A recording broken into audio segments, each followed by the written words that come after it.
I'm joined by resident counseling psychologist Lucy Kungu. Yes. How are you today? Thank you very much. I'm very fine, Olivia. You seem very shy. Don't be shy.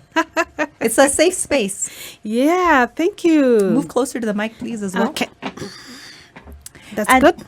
I've been hearing it all week, right? Yes. So many bad things are happening. So many terrible things are taking place. And I don't want to focus on that. I want to focus on the positive. Yes. So who this week, which woman has inspired, motivated, or uplifted you? This week, I would say the current president of Tanzania, that yes, she has taken up her country, accepted that leadership position, and despite what lies ahead, she's not looking Why at... is that even a question? Why is it a question that, oh, she took it up? She was VP.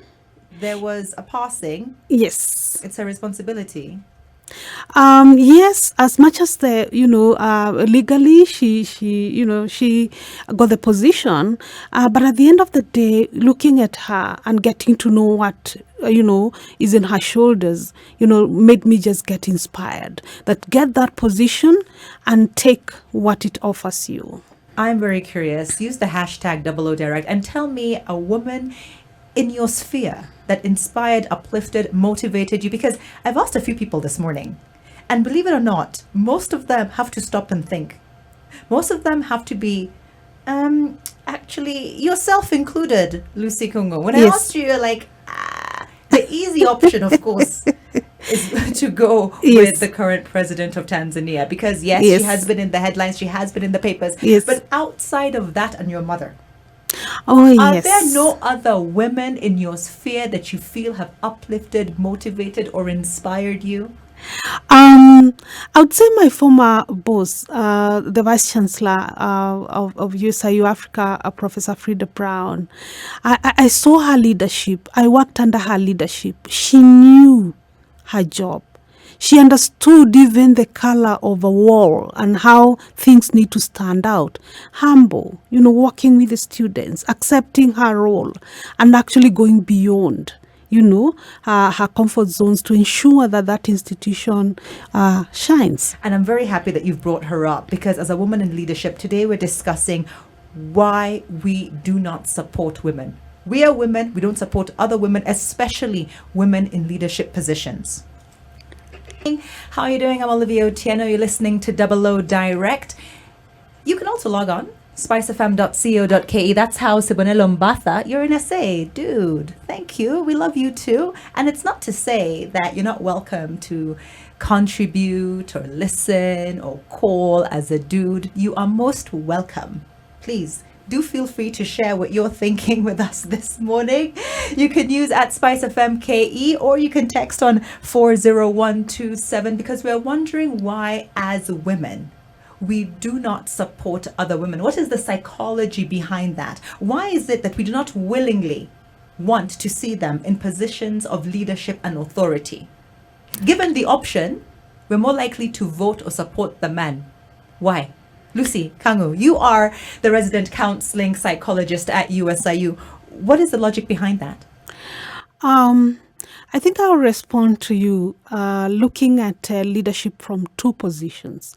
And I'll be looking at what would call some negative psychology of leadership, and on the other hand, positive psychology. Now, on one hand, we look at the leader, the women leaders. What is their perception of leadership? Is their perception, power? That I'm here, I've been given a power position. And therefore, with power, the way we'll view it is like, I'm at the top. I have it all. I know it all. And as a result, people have to obey me. And that is likely to lead one to dominate others, to control others, to suppress. And, women, we have come from the, a background of suppression. No voice, for quite a long time. But now we have a voice. On the other hand, then, this leader, if they look at it like, yes, I am here to influence, to enable, to empower, at the end of the day, to actually look at, yes, from a political angle, there are few resources. So I'm here to advocate. Facilitate access And help women. So the follower, on the other hand, how are they perceiving? Perception is a psychological, But doesn't this start in activity. the home? Because if you look at how women are in the home, Yes. then you go into, institutions of learning. Yes. Then you go into the workplace. Yes. Then you talk about government at large. Yes. We're not starting off in a very good footing. We are starting off from home. And you see, what our experience has been plays a very big role on how we perceive and do things in the present. So we have seen a woman at a suppressed position who doesn't talk, who doesn't bring out, their talent, their abilities and all that. So we have been socialized to look at women like one of us, So we become competitive. We're looking at them like, what do they have to offer? And let me say this, Olivia, we start looking at them from a deficit approach. Or like, they don't have this, they don't have that, where do they come from, and all that. Yet, for those who would support women, we are supporting them for the knowledge, for the expertise, for the opportunities that they are likely to create for us, for basically how they are going to empower us. And therefore, we support not because she's a woman, but because of the opportunities and possibilities that are there for us when they're in that position. You mentioned Professor Frida Brown, Yes. who was also my VC when I Yes. was at USIU. Great. And I must tell you that she was an inspiration to me and a motivator. Yes. She called upon me to host an event. And before that, she said, come, I want to talk to you. Yes. And she introduced me to none other than Professor Madai. And when you sit with Professor Brown, Professor Madai, and you're an undergrad student, it makes you want to be better. You see that point is looking at other women and seeing how can we bring out that knowledge? How can we bring out that talent, that expertise, which I would say when we don't support women, we miss out. And that's why maybe sometimes we have not been developing, considering women are even the majority. Exactly. Now, remember this, that also, on the other hand, when women look at other women as women, at the end of the day, they'll not value. Mm-hmm. And the society for a very long time has not valued women. There's a change now. And I think it's high time we started looking at women for what they can bring on the table. Becky's asking, do we as women accept our intersecting and unique identities? Because there's a point there. For many years, I was told, you're too, whatever it is the person was thinking. You're too thin. You're too brown. You sound too much like a Muzungu. You're too many, so many things, right? So Becky wants to know, in terms of class, sexuality, employment, age, what is your response? I would say that for a very long time, women have been so far removed from who they are. And this is because of the social constructs, that have been, put in our space for a very long time. That women don't do this, women don't go that. So if you become overconfident, if you become too smart, if you become too athletic, for example, you're bound to get some rejection because that's not where. What do you mean by too? Yes. Why are you not just smart? Why are you not just successful? Why are you not just athletic? Why is it too? Who is setting that bar that makes you too much? When I talk about the social construct, it's what people say. It's what has been, socialized to us. That women, don't do this, women don't do that. And for a very long time, we have used that, as a guide to the way we approach life. But isn't it women ourselves that are telling each other you can't? Because very few men were telling me I'm 2X. Mostly women were telling me, Olivia, slow your roll.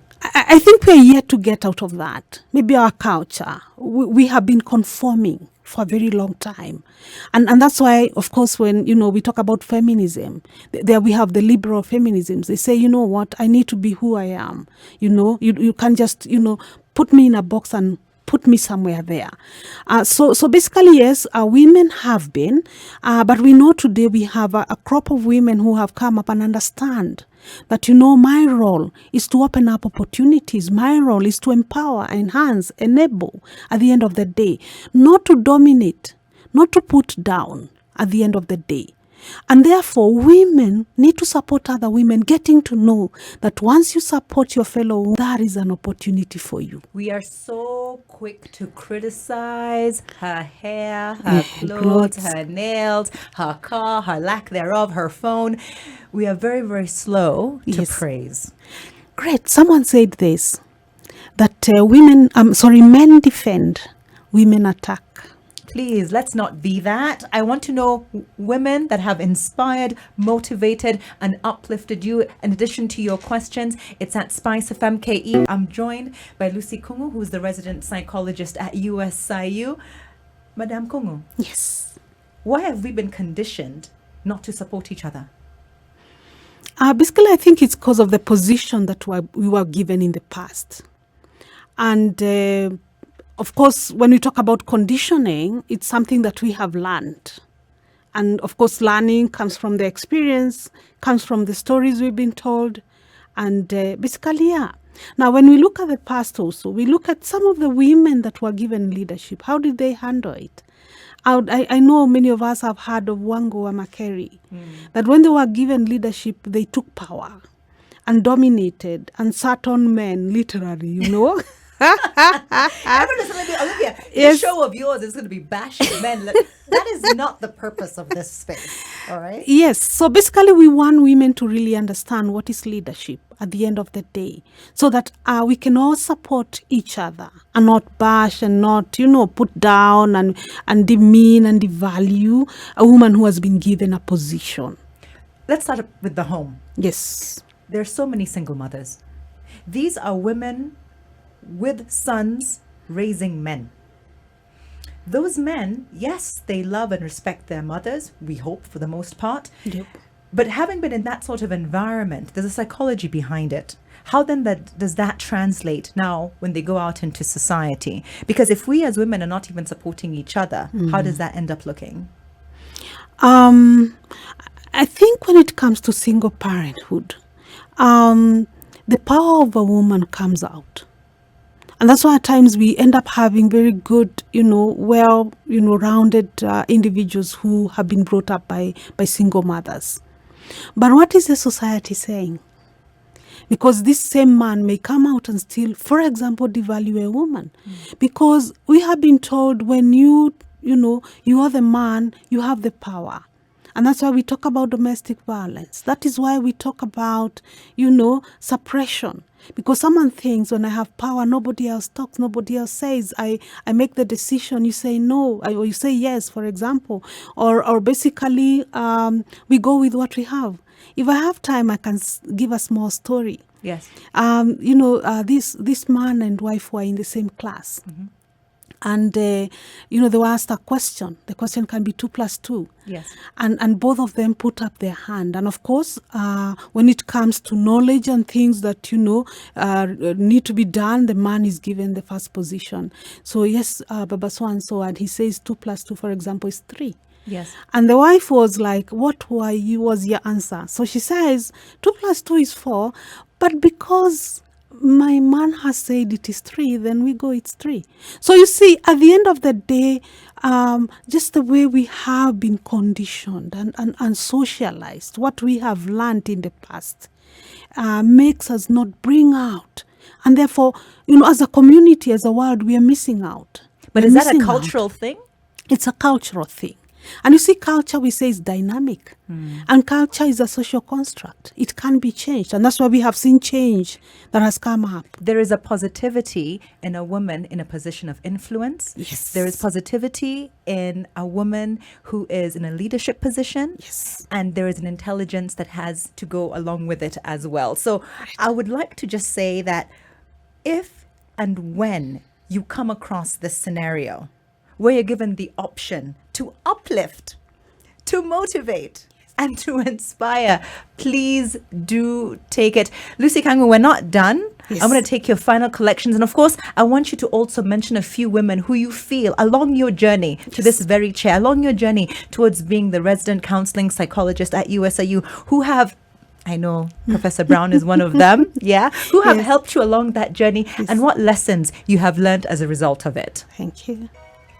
Oh, direct. Good morning. You're listening to spicefm.co.ke. Watching as I wear this rocking Akinyi Odongo Kenya creation. It may be chilly in here, but hey, I am feeling my hotness 100%. And I see all of your responses coming in on at SpiceFMKE. There's a lady who wants to know, Lucy Kungu. Yes. What do you say about misogyny and leadership? I think we need to get to understand that, human beings need leaders. If you look at very, very, very, very interesting case of Donald Trump, that was a clear case of misogyny and leadership. Yes, and it's because he did not understand leadership. He took it as power, and that's why he would devalue even journalists, he had that habit. And that's why he did not see anyone that, they are as important as he is. And basically, maybe even if as a psychologist, I would say maybe there was some, personality disorders. But at the end of the day, it's basically your perception. But when you grow up Yes. in an environment where you're devalued, where you're unappreciated, where you're taken as second rate, and then you go into institutions of learning that you experience the same, then you enter the workplace and that also happens. If you do finally get a taste of leadership, of authority, wouldn't you want to maximize on it? Aren't you conditioned to then act a certain way? If you're not aware of yourself, if you don't understand the role that you play in people's lives, you will actually continue doing what you have learned. But with awareness and getting to know that basically I'm in this role because I'm here to bring development, make, for example, America great. He should have made it great by working with people. That's what leadership is, by influencing people. And we know leadership is about a relationship, an interaction with people. So if you devalue your leader, if you do not support your leader, then you're actually asking for your downfall. And we can see there was not much progress. There were fights, there were people not viewing others as human beings. And we know America for, being a country that really focuses on human rights. They were violated. So getting to that point and realizing, what, as a leader, I need to value people because I work through them to get the goals met. It's not about me, egocentrism, self-centeredness. It's about what I am getting, which is where leaders are today. We need to move from there. It's other-oriented. And that's why the female leaders will do very well. Because they start from nurturing, from other, from love, to getting to reach down to the most disadvantaged person. And that's what we need to really pick up. There's a book, someone says, think like a woman, act like a man. Okay, I'm not going to say I agree with that, but I am going to ask you, as I share a woman that on my, communications journey inspired, motivated, and uplifted me. Her name is none other than Ses Mutongi. Yes, Ses. When I was just starting off as a radio presenter, she was already very well known, and Ses was always very welcoming. No sign of being threatened. She is as she is on social media.